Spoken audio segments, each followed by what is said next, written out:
नमस्कार साथियों। एलसीएम एचएससीए पढ़ रहे थे और उसके कुछ प्रश्न अपन ने पहले पढ़े, बाकी के प्रश्न आज पढ़ेंगे। आप लोग साथ में थोड़ी सी प्रैक्टिस करो प्रश्नों की। वैसे टॉपिक पूरा होते ही पीडीएफ फाइल मिलेगी आपको वैसे प्रश्नों की, और थोड़े बहुत आप भी कोई कोई बुक जो आपके पास में हो उससे एक बार प्रैक्टिस करो साथ में एक जैसे प्रश्नों को। कई बार ये होता है कि प्रश्न की गति तेज होती है और आप उसको समझ नहीं पाते हैं, तो उसको थोड़ा सा रोक के प्रश्न को लिख के फिर वापस पढ़ो तो आपको समझ में आ जाएगा। एक बार वापस वहाँ से जहाँ समझ नहीं आया वहाँ से वापस देख लिया करो वीडियो को, तो थोड़ा सा ढंग से समझ में आ जाएगा। आज के अपने प्रश्न, 7 का वह छोटे से छोटा गुणज कौन सा है जिसे 6, 9, 15, 18 से भाग देने पर प्रत्येक दशा में 4 शेष बचे। यह प्रश्न थोड़ा सा हाई लेवल का प्रश्न है। इसमें यह कि 7 का सबसे छोटा गुणज, 7 का गुणज मतलब संख्या ऐसी देखनी है जिसमें 7 का भाग पूरा पूरा जाता हो। 7 का वह छोटे से छोटा गुणज मतलब जिसमें भाग जाता हो 7 का, और वो संख्या इनका भाग देने पर 4 शेषफल दे।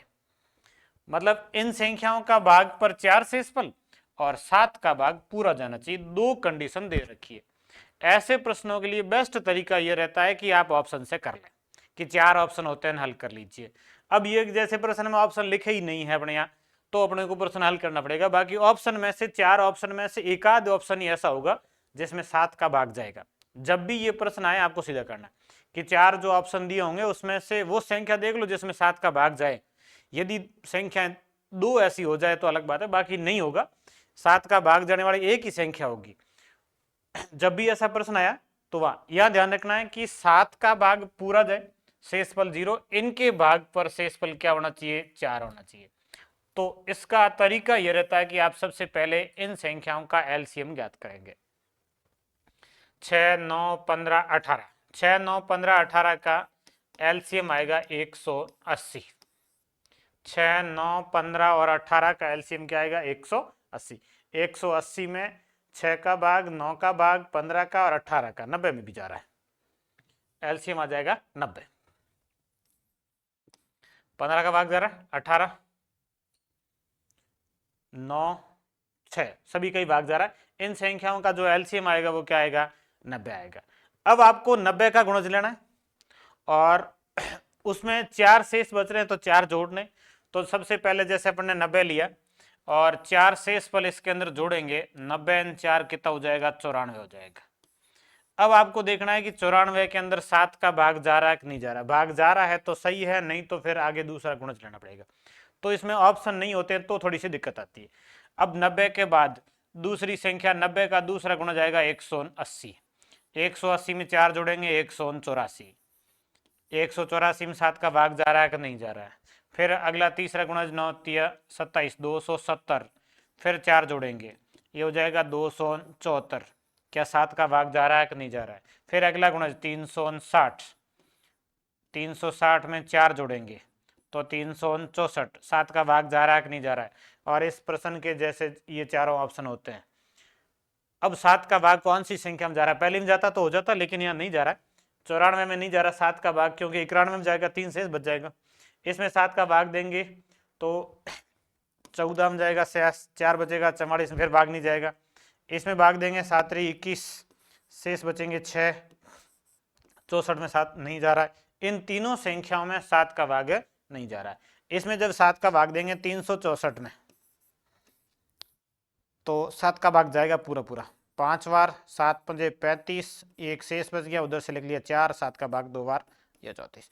364 में 7 का भाग पूरा पूरा जा रहा है। कितनी बार जा रहा है, 52 बार जा रहा है। तो इस प्रश्न का आंसर क्या होगा, 364 होगा। ये थोड़ा सा हार्ड प्रश्न है और ये 4 ऑप्शन होंगे जैसे आपके सामने। इन चारों में से एक ही संख्या होगी जिसमें 7 का भाग जाएगा। तो ऑप्शन से हल करना तो आसान ही है कि आप संख्याएं उठाई, उसमें 7 का भाग दिया। 7 का गुणज मतलब उस संख्या में 7 का भाग पूरा पूरा जाएगा। ऐसी एक ही कंडीशन बनेगी वैसे, नहीं तो आप इस तरीके से हल कर सकते हैं कि जिनका भाग देना उनका एलसीएम लिया, एलसीएम 90। फिर उसके अंदर 4 शेष बचने चाहिए, वो 4 जोड़ दो। 90 में 4 जोड़े 94। 7 का भाग जाता तो ये सही होता, नहीं जा रहा है। दूसरा गुणज लेंगे 90 का, 90 के गुणज होना जरूरी है। अन्यथा इनका भाग नहीं जाएगा। 90 का गुणज लेना जरूरी है। 90 का दूसरा गुणज 180, 4 जोड़े 184, 7 का भाग नहीं जा रहा है। तीसरा गुणज 270, 4 जोड़े 274, 7 का भाग नहीं जा रहा है। चौथा गुणज 360 और 4 जोड़े 364, और 364 में 7 का भाग जा रहा है। तो इस प्रश्न का आंसर आएगा 364। इस तरीके से ये प्रश्न आपको हल करना होता है। अब कई बार ये होता है कि इस तरीके के प्रश्न जब भी आते हैं तो आप ऑप्शन से कर लीजिए, 4 ऑप्शन होंगे और आप इस तरीके के प्रश्न को हल कर सकते हो। अगला, वह छोटी से छोटी संख्या कौन सी है जिसे 3, 5, 6, 8, 10 व 12 से भाग देने पर प्रत्येक दशा में 2 शेष बचे परंतु 13 से पूर्णतः भाज्य हो।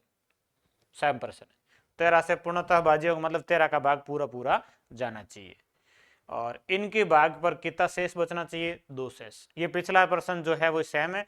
अब इसमें भी यही है कि 4 ऑप्शन में से वो संख्या निकाल लो जिसमें 13 का भाग जाता हो, नहीं तो फिर तरीके से हल करेंगे।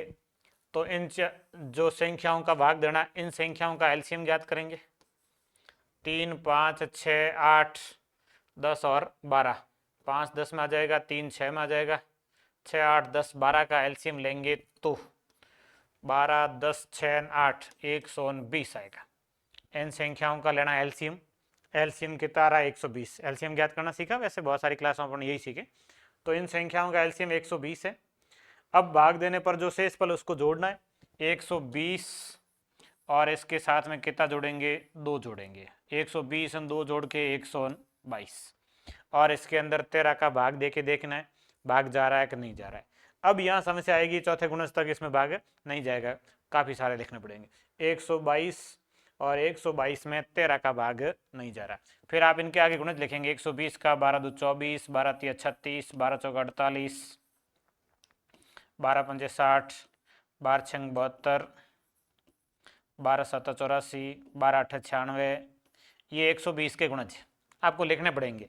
फिर उसके अंदर 2 जोड़ के लिखना होगा, ये 242, इसके अंदर 2 जोड़ेंगे तो ये 362, इसके अंदर 2 जोड़ेंगे तो ये 482। इसका सीधा तरीका नहीं है, इसमें 2 जोड़ेंगे तो 602, इसमें 2 जोड़ेंगे तो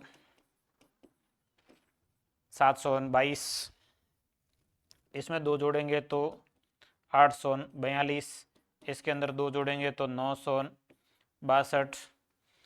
अब आपको ध्यान ये रखना है कि कौन सी संख्या में 13 का भाग जाएगा। तो यहां से लिखेंगे तो इतने सारे ऑप्शन आएंगे, लेकिन जब आपके सामने ऑप्शन होंगे तो 4 ही विकल्प होंगे।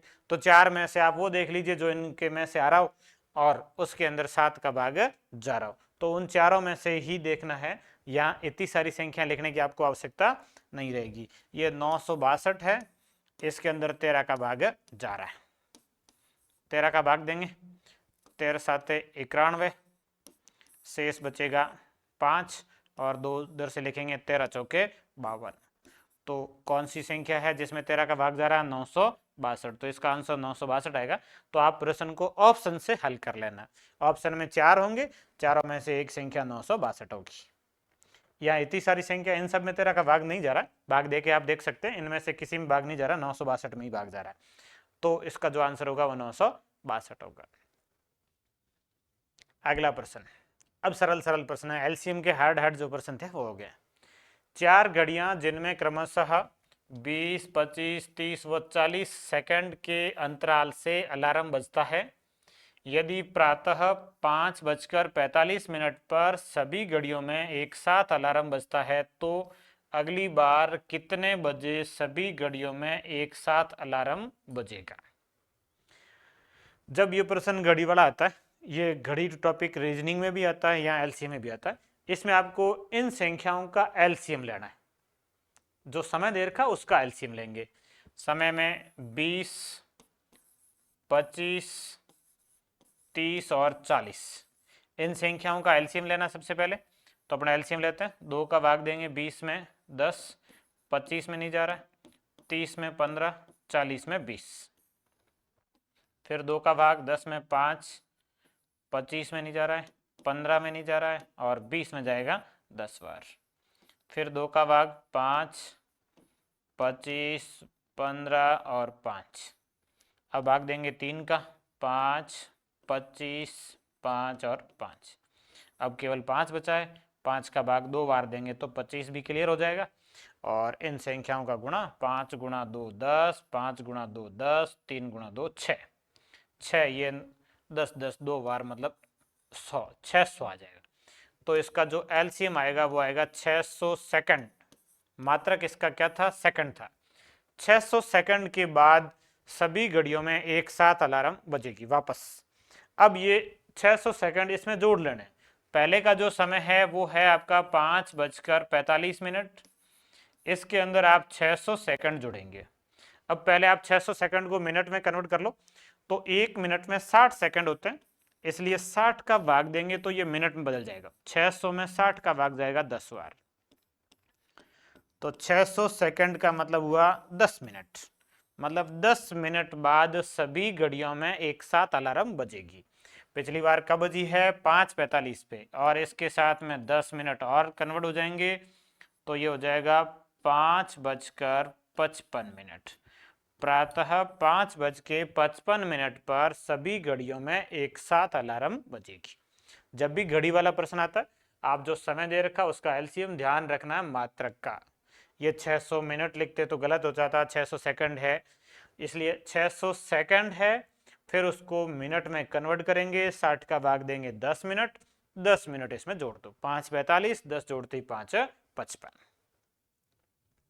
अगला, 4 घड़ियां जिनमें क्रमशः 20, 25, 30 व 40 सेकंड के अंतराल से अलार्म बजता है, तो 1 घंटे में कुल कितनी बार सभी घड़ियों में एक साथ अलार्म बजेगा? ये 1 घंटे का दे रखा है, इसमें ऐसा लिखा होता कि प्रारंभ में एक साथ बजती है और फिर 1 घंटे में कुल कितनी बार एक साथ अलार्म बजेगी। ऐसा जब भी प्रश्न आता है तो ये घड़ी वाले में 2 बनते हैं, एक तो समय में जोड़ना था, एक ये। इन संख्याओं का एलसीएम लेना, 20, 25, 30 और 40 का। ये संख्याएं तो सेम है, 20, 25, 30, 40 इसमें भी था और 20, 25, 30, 40 इसमें भी है। तो इन संख्याओं का आप एलसीएम लेंगे। एलसीएम जो अभी आया वही आएगा 600, और ये 600 सेकंड है। 600 सेकंड का मतलब हुआ 10 मिनट। ये चीज़ भी अभी अपन ने पढ़ ली। मतलब 10-10 मिनट के अंतराल से अलार्म बजेगी। 10-10 मिनट के अंतराल से अलार्म बजती है तो 1 घंटे में कितनी बार बजेगी? अब यह प्रश्न में कई बार गलत कर लेते हैं। प्रारंभ में एक साथ अभी बजी, फिर 1 घंटे बाद वापस बजी। इसमें एक लाइन थोड़ी सी प्रश्न में लिखी हुई नहीं है, ऐसा लिखा होता प्रश्न में कि प्रारंभ में एक साथ अलार्म बजती है तो 1 घंटे में कुल कितनी बार बजेगी। अब प्रारंभ में ये अलार्म बजी, फिर 1 घंटा होते ही एक बार और बजेगी, फिर एक बार ऐसे अलार्म बजेगी। अब यहाँ अलार्म जो बजने का अंतराल है वो कितने का है? 10 मिनट का। 10-10 मिनट से सभी घड़ियों में एक साथ अलार्म बजती है, तो 10 मिनट से ये बजी, फिर 10 मिनट से और बजी, फिर 10 मिनट से और बजी, फिर 10 मिनट से और बजी, इस तरीके से बज रही है। 10-10 मिनट के अंतराल से सभी घड़ियों में एक साथ अलार्म बज रही है। आपको पूछा 1 घंटे का, 1 घंटे में कितनी बार एक साथ अलार्म बजेगी? तो इसका जो आंसर आएगा वो आपको जो समय दे रखा है उस समय के अंदर एलसीएम का भाग देना है। सीधा सीधा देखें कि भाई 1 घंटे में 60 मिनट होते हैं और 10-10 मिनट से अलार्म बज रही है, तो 60 मिनट में 6 बार बजनी चाहिए। लेकिन ये ध्यान रखना है कि एक प्रारंभ की साथ में लिखनी है। एक प्रारंभ की, फिर 10 मिनट में, फिर ये 10-10 20, ये 30, ये 40, फिर ये 50 और फिर ये 60। टोटल कितनी बार होगी? 1 2 3 4 5 6 तो ये होगी, और एक प्रारंभ का जो साथ में काउंट करना है, तो टोटल कितनी बार बजेगी? 7 बार बजेगी। इस प्रश्न को कई बार विद्यार्थी गलत कर लेते हैं। ध्यान ये रखना है कि 1 घंटे में कितने मिनट होते हैं? 60 मिनट होते हैं। और उस 60 मिनट में यदि 10-10 मिनट के हिसाब से करें तो सीधा आप 60 में 10 का भाग देंगे तो 6 बार बजेगी। लेकिन एक प्रारंभ का साथ में काउंट करना, इसलिए इसमें प्लस बनाता है। जो समय दे रखा है उसमें एलसीएम का भाग दे दो और 1 जोड़ दो। समय आपका 60 मिनट है, एलसीएम आपका 10 मिनट है, और उसके साथ में 1 जोड़ना है। तो 60 में 10 का भाग 6 और 6 के साथ में 1 जोड़ेंगे तो टोटल ये अलार्म कितनी बार बजेगी एक साथ? 7 बार सभी घड़ियों में एक साथ अलार्म बजेगी। प्रारंभ में जब एक साथ शुरू होती है तो प्रारंभ का एक ये पॉइंट आपको काउंट करना है, और फिर 10-10 मिनट के अंतराल से इसमें बज रही है 6 बार वो होगी, एक प्रारंभ का होगा, टोटल 7 बार होगा। ये प्रश्न कई बार गलत हो जाता, थोड़ा सा विशेष ध्यान रखना है। अलार्म वाले 2 टाइप से ही बनता है। फिर अगला, वह बड़ी से बड़ी संख्या जिससे 120, 240 व 360 पूर्णतः विभक्त होंगे। या आ गया जिससे। जब ये ऐसे आता जिससे मतलब उस संख्या से ये विभक्त होंगे, मतलब उस संख्या का भाग इनमें देना है, इन संख्याओं में भाग देना है। तो इसका अर्थ है कि आपको यहाँ पर HCF ज्ञात करना। वह बड़ी से बड़ी संख्या मतलब आपको क्या ज्ञात करना है, HCF ज्ञात करना है। अब इन संख्याओं का HCF ज्ञात करने के 2-3 तरीके अपन ने पढ़े थे। अब इसमें अपन HCF अभाज्य गुणनखंड से कर सकते हैं। 120 में 2 का भाग देंगे 60, 60 में 2 का भाग देंगे 30, 30 में 2 का भाग देंगे 15, 15 में 3 का भाग देंगे 5 और 5 में 5 का भाग देंगे 1। ये 120 का। फिर 240 का अभाज्य गुणनखंड करेंगे, सेम ऐसा ही रहेगा, 2 1 एक्स्ट्रा आएगा, बाकी तो सेम है। 120 इसके बाद का वही 2 का भाग 60, 60 में 2 का भाग 30, 30 में 2 का भाग 15, 15 में 3 का भाग 5 और 5 में 5 का भाग 1। फिर 360, 360 में ऐसा 2 का भाग देंगे 180, फिर 2 का भाग देंगे 180 में 90, 90 में 2 का भाग देंगे 45, 45 में 3 का भाग देंगे 15, 15 में 3 का भाग देंगे 5 और 5 में 5 का भाग देंगे 1। ये सभी जो संख्याएं लिखी इनका अभाज्य गुणनखंड। HCF ज्ञात करना है। HCF के लिए अभाज्य गुणनखंड करने। अब अभाज्य गुणनखंड करने के बाद इनमें से कॉमन संख्याएं जो तीनों में आई है वो आपका HCF होगा। HCF के लिए तीनों में कॉमन संख्याएं कौन सी आई है, तो एक ये 2 तीनों में ही आया है, तो आपने लिख लिया कि 1 2 आया है। फिर इसके बाद में एक और 2 जो तीनों में ही है, इसलिए 1 और 2 आ गया। अब 1 और 2 तीनों में होगा, इसलिए इस 1 और 2 को भी ले लिया। ये अब 2 और इसमें है, बाकी इन दोनों में नहीं है, तो 2 नहीं आएगा। अब अगली संख्या जो कॉमन है वो है 3। 3 इसमें भी है, 3 इसमें भी है और 3 इसमें भी, 1 आ जाएगा 3। अब ये बचा 5, ये 5 भी है, इसमें भी 5 है और इसमें भी 5 है, ये 5। इतनी संख्याएं कॉमन है। कॉमन जो तीनों में ही है उन संख्याओं को लिखना है। ये संख्याएं थी, अब इनका गुणा कर लेते हैं। 2 गुणा 2 4, 4 गुणा 2 8, 8 गुणा 3 24 और 24 गुणा 5 120। तो इन संख्याओं का HCF क्या होगा, 120 होगा। अब देखिए कंफ्यूजन होते हैं थोड़े बहुत, विद्यार्थी कई बार कंफ्यूज रहता है। एक तो ये कि HCF ज्ञात करने में यहां से पता चलेगा जिससे, एक यहां से पता चलेगा कि बड़ी से बड़ी संख्या। LCM और HCF में अंतर ही होता है। जब HCF पूछेगा तो HCF जो है वो संख्या जो उत्तर आएगा वो संख्याओं में सबसे छोटी संख्या के बराबर हो सकता है या उससे कम होगा हमेशा। यदि LCM पूछा है तो वो सबसे बड़ी संख्या के बराबर हो सकता है या उससे अधिक होगा, कम कभी नहीं होगा। LCM हमेशा बड़ी संख्या के बराबर या उससे अधिक, और जो HCF होता है वो छोटी संख्या के बराबर हो सकता है या उससे कम होगा। और ये जो जिससे मतलब जो HCF आएगा उसका भाग देना है संख्याओं में। संख्या के अंदर किसका भाग जाना चाहिए, HCF का। ये HCF की परिभाषा है संख्या के अंदर। LCM की परिभाषा है कि LCM के अंदर भाग जाना चाहिए किसका, संख्या का। ये थोड़ा सा अंतर है दोनों में। संख्या में HCF का भाग पूरा पूरा जाना चाहिए, LCM में संख्या का भाग पूरा पूरा जाना चाहिए। जिसमें और जिससे, जिससे मतलब वो संख्या HCF उससे विभाज्य होगा, मतलब HCF का भाग देना है। और LCM होता है जिसमें, मतलब उस LCM के अंदर किसका भाग जाना चाहिए, संख्या का। जिससे और ये जिसमें, जिसमें मतलब LCM है, जिससे मतलब HCF से। HCF से डिवाइड करना, LCM में डिवाइड करना है। ये दोनों चीजें थोड़ी सी ध्यान रखनी, HCF क्या है और LCM क्या है। अगला प्रश्न, एक दूध विक्रेता के पास एक टंकी में 75 लीटर व दूसरी टंकी में 120 लीटर दूध है। तो उस बड़े से बड़े बर्तन का माप जो दोनों टंकियों के दूध को पूरा पूरा माप सके। मतलब एक ऐसा माप देखना जो इन टंकियों को पूरा पूरा माप सके। मतलब जैसे एक टंकी है उसमें 75 लीटर है, अब इसको मापना है, एक ऐसा माप हो जिसको मतलब उसमें से भर के अपने जैसे 5 डिब्बे निकाले या 7 डिब्बे निकाले। दूसरा ये कि वही माप वापस इसमें से निकाले और बराबर संख्या में माप सके। इस प्रॉब्लम को सॉल्व करने के लिए कि बराबर कौन सा माप लें जिससे इनको माप सकेंगे, 75 लीटर और 120 लीटर बड़े से बड़े बर्तन का माप लेना है। बड़े से बड़े बर्तन के माप का अर्थ हो गया कि आपको HCF लेना है। अब आप 75 लीटर और 120 लीटर, ये 75 है, इसका जब अभाज्य गुणनखंड करेंगे इसमें 3 का भाग जाएगा 25 बार और 25 में 5 गुणा 5 होगा।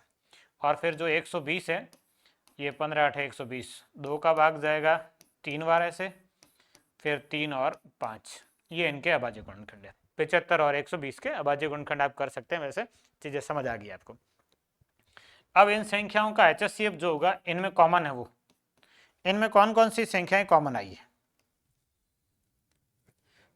दोनों के अंदर 5 आया एक तो, और एक 3 आया, दो ही संख्याएं कॉमन आई, एक 3 और एक 5। तो इन संख्याओं का जो HCF आएगा वो आएगा 15 लीटर। 15 लीटर का जो बर्तन होगा उस बर्तन की सहायता से आप 75 लीटर और 120 लीटर के दूध को माप सकते हैं। कैसे? देखिए 75 लीटर है, इसमें से अपन 15 लीटर ले रहे हैं, तो 15 15 का करेंगे तो 5 बार में 15 पंजे 75, कितनी बार में 5 बर्तन यदि 15 15 लीटर के उसमें से भर के आप निकालेंगे तो दूध पूरा खत्म हो जाएगा। 15 15 के 5 थे इसलिए 75 को माप लिया। ऐसे ही 120 लीटर है, इसको भी 15 से माप सकते हैं, 15 8 है 120, मतलब 120 लीटर में आप 15 लीटर के बर्तन से दूध निकालेंगे तो 8 बार निकालते दूध पूरा खत्म हो जाएगा। मतलब इसको 8 बार मापने से माप सकते हैं और इसको 5 बार मापने से। आपको पूछा तो ये था कि उस बर्तन का माप क्या होगा, बड़े से बड़ा तो 15 लीटर होगा, और कितनी बार में माप सकते हैं, तो 5 बार में इसको माप सकते हैं, 8 बार में इसको। टोटल कितनी बार मापना पड़ेगा, 5 और 8 13 बार। 13 बार मापने से इस दूध को माप सकते हैं। दो अलग अलग टंकियां थी, एक में 75 था, उसको 15 वाले से मापा तो 5 बार में माप लिया, 120 वाले को 15 से मापा तो 8 बार माप लिया। टोटल कितनी बार हुआ, 13 बार हुआ। तो ये इंपॉर्टेंट प्रश्न है। इस तरीके का जब भी प्रश्न आए तो आपको क्या ज्ञात करना है, HCF ज्ञात करना, महत्तम समापवर्तक। अगला 78 सेंटीमीटर, 104 सेंटीमीटर, 117 सेंटीमीटर तथा 169 सेंटीमीटर लंबी धातु की 4 छड़ों को अधिकतम लंबाई की बराबर छड़ों में काटने पर प्राप्त छड़ों की संख्या कितनी होगी? जब ऐसा प्रश्न है, अधिकतम लंबाई की धातु की छड़ों में काटना, मतलब अधिकतम लंबाई में कितने कितने काटे, सब के बराबर टुकड़े आ जाए। तो सबसे पहले इन सब को बराबर विभाजित करने वाली संख्या या इन संख्याओं का HCF ज्ञात करना है।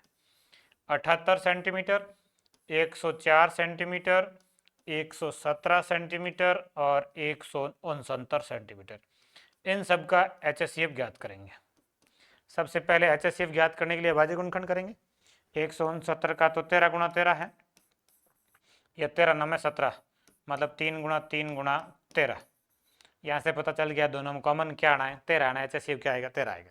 फिर भी ये 13 8 है 104, ये 8 ये 13, ये 13 छंग 78, 2 3 13। तो इन संख्याओं का जो HCF है वो कितना है, 13 सेंटीमीटर है। HCF का अर्थ है कि आप जिस छड़ को काट रहे हैं उस छड़ में जिस टुकड़े की लंबाई आपको देखनी है वो अधिकतम बराबर यदि काटेंगे तो 13 सेंटीमीटर के टुकड़े काट सकते हैं। मतलब देखिए ये 78 सेंटीमीटर की एक छड़ है, इसको यदि 13 सेंटीमीटर के टुकड़ों में काटें तो 1 2 3 4 5 6 टुकड़ों में कट जाएगा। 13 6 78, 6 टुकड़े बन जाएंगे। 78 सेंटीमीटर में 13 सेंटीमीटर के यदि टुकड़े करें तो कितने टुकड़े हो सकते हैं, 6 टुकड़े हो सकते हैं। आपको यह है कि कितने टुकड़े बनेंगे, टोटल प्राप्त छड़ों की संख्या कितनी छड़ें बनेंगी, तो 13 सेंटीमीटर की कितनी बनी है, 6 बनी है। 78 सेंटीमीटर लंबाई की है, उसमें कितनी बनेगी, 6 बनेगी। 104 वाले में कितनी बनेगी, ये HCF के अलावा जो संख्या है, HCF के जो अलावा ये ये इतनी छड़ें बनेगी, 2 × 2 × 2 मतलब 8। 104 वाली में कितनी बनेगी 8, 117 वाली में कितनी बनेगी 9, 169 वाली में कितनी बनेगी 13। अधिकतम माप छड़ की लंबाई क्या होगी, तो 13 सेंटीमीटर। लेकिन यहाँ लंबाई नहीं पूछी है, आपको पूछा है कि टोटल छड़ें बनेगी कितनी, तो कितनी छड़ें बनेगी 78 सेंटीमीटर में 13 के हिसाब से कितनी बनेगी 6, 104 सेंटीमीटर में 13 के हिसाब से कितनी बनेगी 8, 117 सेंटीमीटर में 13 के हिसाब से कितनी बनेगी 9 और 169 में 13 के हिसाब से कितनी बनेगी 13 बनेगी। ये टोटल छड़ों की संख्या है। कितनी छड़ें बनेंगी ये इन सबको जोड़ लेना है। तो ये 8 × 6 14, 14 × 13 27, 27 × 9 36। टोटल कितनी छड़ें बनेगी 36 छड़ें इस प्रकार की बनेगी। बराबर लंबाई की काटने पर प्राप्त छड़ों की संख्या क्या होगी 36 होगी। आसान सही है। सबसे पहले छड़ की लंबाई अधिकतम, अब इससे ज्यादा कोई होगा तो फिर बराबर नहीं कटती, कुछ पीछे बच जाता है भाई। आप 17 की काटते हैं तो पीछे बच जाती, मतलब लंबाई बच जाती। बराबर काटनी, पीछे नहीं बचे, इसलिए इन संख्याओं का क्या लेना होता है HCF लेना होता है। HCF लेने से माप पता चल जाता है कि बराबर कितने की बन सकती है, और वो कितने की बन सकती है 13 की, और 13 की कितनी बनेगी टोटल भाग देके पता कर लिया कितनी बन रही है 36 बन रही। अगला प्रश्न, एक विद्यालय के 3 कक्षाओं में क्रमशः 60, 105 और 135 छात्र हैं। इन छात्रों के लिए एक परीक्षा का आयोजन किया जा रहा है। प्रत्येक कमरे में बैठने की क्षमता बराबर है तथा एक कमरे में एक ही कक्षा के छात्र बैठ सकते हैं। कमरे में एक ही कक्षा के छात्र बैठ सकते हैं और बराबर बैठ सकते हैं। भाई एक कमरे में 5 बिठा रहे हो तो दूसरे में भी आपको कितने बिठाने 5 बिठाने, तीसरे में भी आपको कितने बिठाने 5। बैठने की क्षमता बराबर, एक कमरे में एक ही कक्षा के छात्र बैठ सकते हैं। तो आवश्यक न्यूनतम कमरों की संख्या कितनी होगी, कम से कम कितने कमरे चाहिए आपको। अब देखिए ऐसा प्रश्न व्यवहारिक जीवन में भी होता है, न्यूनतम कितने कमरे चाहिए होंगे। तो इसके लिए कि एक कमरे में अधिकतम बैठाएं, अधिकतम अपने एक कमरे में कितना बिठा सकते हैं, कमरा न्यूनतम मतलब उसकी क्षमता अधिकतम। अधिकतम क्षमता के लिए इन संख्याओं का HCF लेना है कि बराबर डिवाइड कर सके इन छात्रों को। तो सबसे पहले छात्रों की संख्या का HCF 60, 105 और 135। वैसे 15 से हो सकता है, ये 15 के पाड़े हमारे सारी संख्या 15 चौके 60, 2 × 2 3 × 5, ये 60 का बाजी गुण, ये 15 7 105, 3 × 5 × 7 और 15 9 135, 2 सॉरी 2 नहीं 3, 3 × 3 × 3 और गुणा 5, 15 ये 9 135। अब इन संख्याओं का यदि अपने HCF देखें, इन संख्याओं का HCF 3 5 इसमें भी आया, 3 5 इसमें भी आया, 3 5 इसमें भी आया। तो इन संख्याओं का जो HCF है वो 3 × 5, वैसे सीधा दिख रहा था कितना है 15। HCF का जो यहाँ मतलब ये रहेगा कि आप एक कमरे में अधिकतम कितने छात्र बिठा सकते हैं 15। एक कमरे में आपको 15 छात्र बिठाने हैं। अब देखिए आपको जो पूछा है वो कैसे आएगा। एक कमरे में 15 छात्र आप बिठा सकते हैं। आपके पास में एक कक्षा जो पहली उसमें 60 छात्र हैं और प्रत्येक कमरे में 15 छात्र बिठा रहे हैं। इसका मतलब इस कक्षा के सभी छात्रों को बिठाने के लिए 4 कमरों की आवश्यकता रहेगी। 60 छात्र 15 बिठा रहे हैं, 4 कमरों में ये बैठ जाएंगे।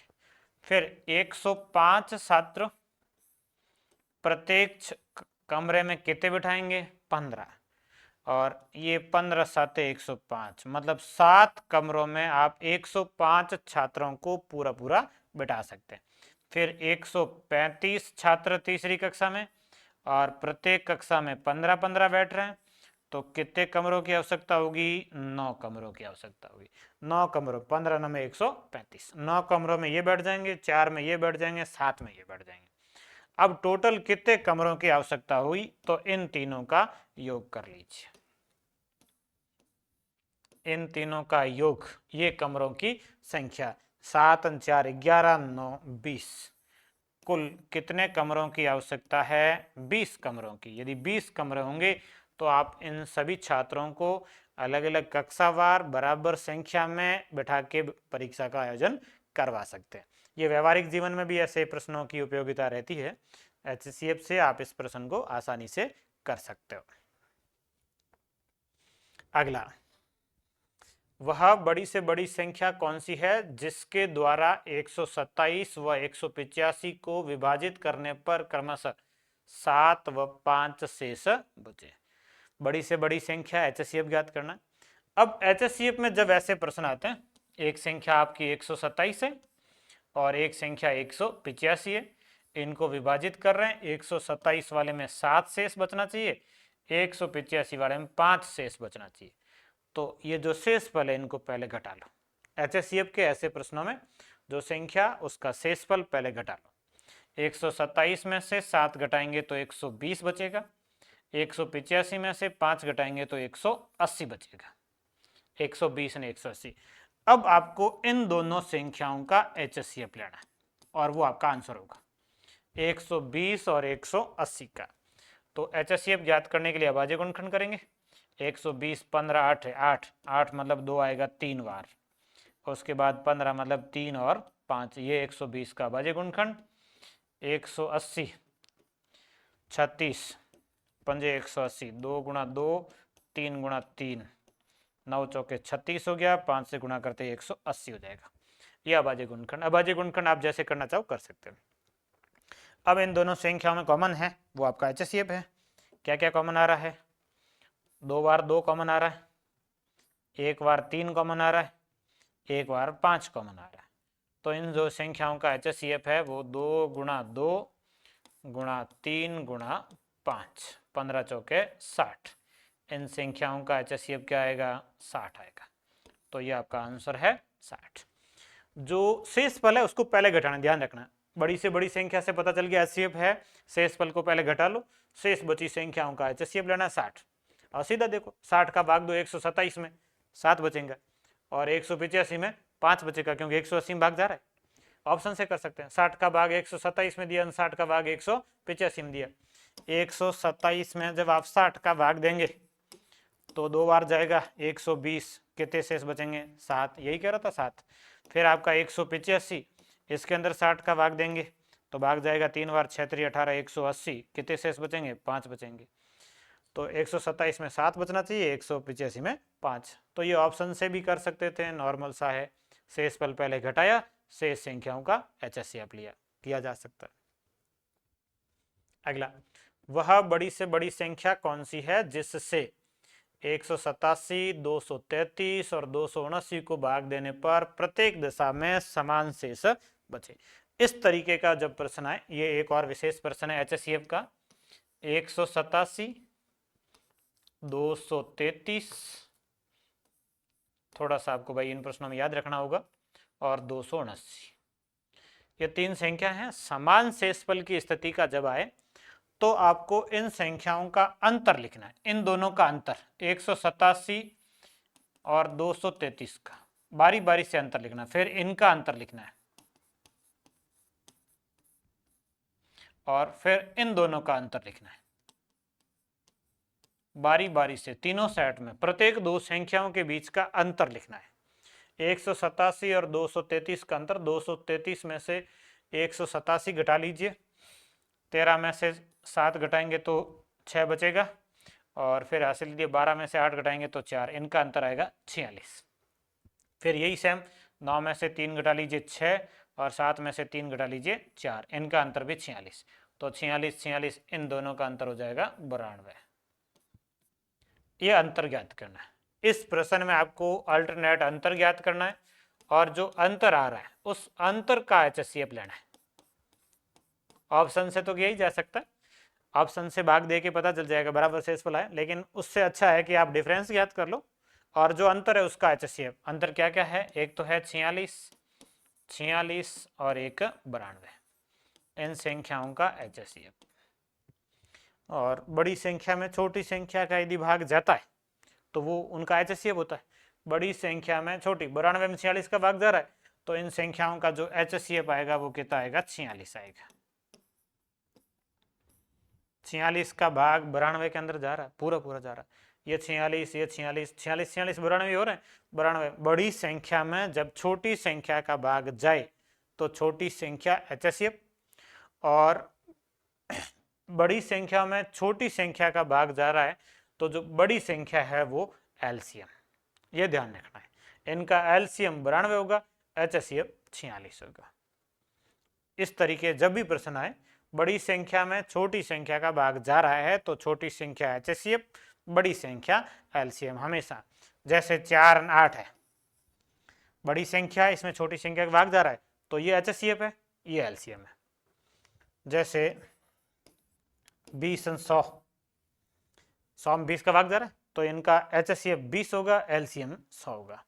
बड़ी संख्या में छोटी संख्या का भाग जाए, इसके अलावा कोई दूसरी संख्या और होती 20 और 100 के अलावा, तो 3 संख्या में आ जाता है, छोटी वाली संख्या को बड़ी संख्या में भाग जाता है, या सारी संख्या विभाजित हो रही है, सबसे छोटी संख्या विभाजित हो रही है।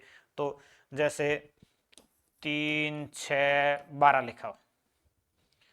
अब ये बड़ी संख्या, इन दोनों का भाग यदि जा रहा है तो ये LCM, 12 में 3 और 6 का भाग जा रहा है तो LCM 12 होगा। और ये छोटी संख्या, इसका भाग इन दोनों में जा रहा है, 3 का भाग 6 में और 12 में जा रहा है, इसका मतलब इनका HCF क्या आएगा, 3 आएगा। छोटी संख्या का भाग बड़ी वाली सारी संख्याओं में भाग जाए तो वो HCF होगी, और बड़ी संख्या में सभी छोटी संख्याओं को भाग जाता है तो वो LCM होगी। ऐसी कुछ चीजें आपको याद रखने की भी आवश्यकता है जहां आसानी से कर सकते हैं। तो इसका जो HCF आया वो कितना आया है, 46 आया है। अगला, दो संख्याओं का LCM व HCF 520 व 8 है। यदि एक संख्या 40 हो तो दूसरी संख्या क्या होगी? ये इंपॉर्टेंट प्रश्न है। दो संख्याओं का LCM व HCF जब दे रखा हो तो दोनों संख्याओं का गुणा, पहली संख्या गुणा दूसरी संख्या बराबर होगा LCM गुणा HCF। हमेशा दो संख्याओं में ऐसा होता है, दो संख्याओं का गुणा और उनके LCM और HCF का गुणा हमेशा बराबर होता है। इससे बहुत सारे प्रश्न होते हैं।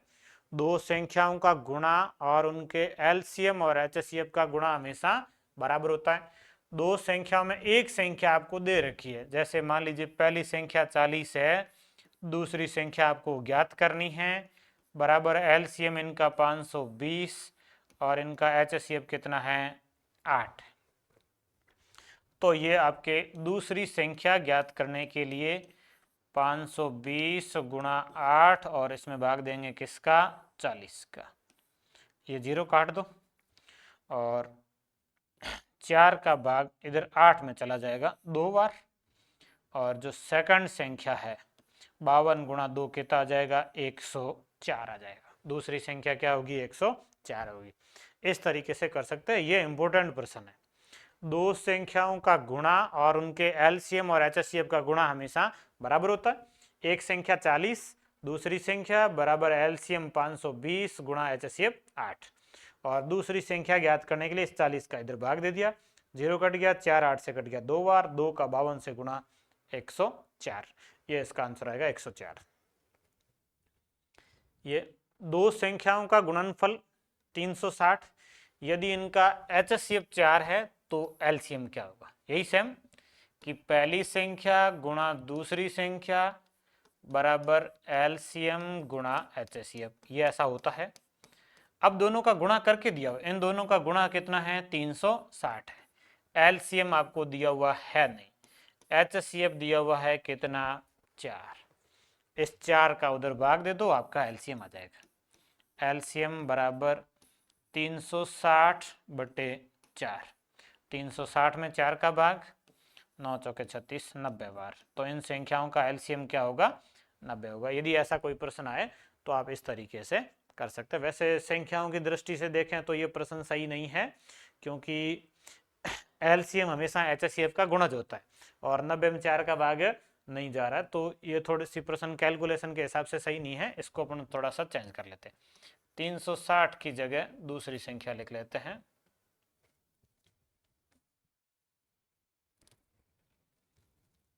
480 लिख लो।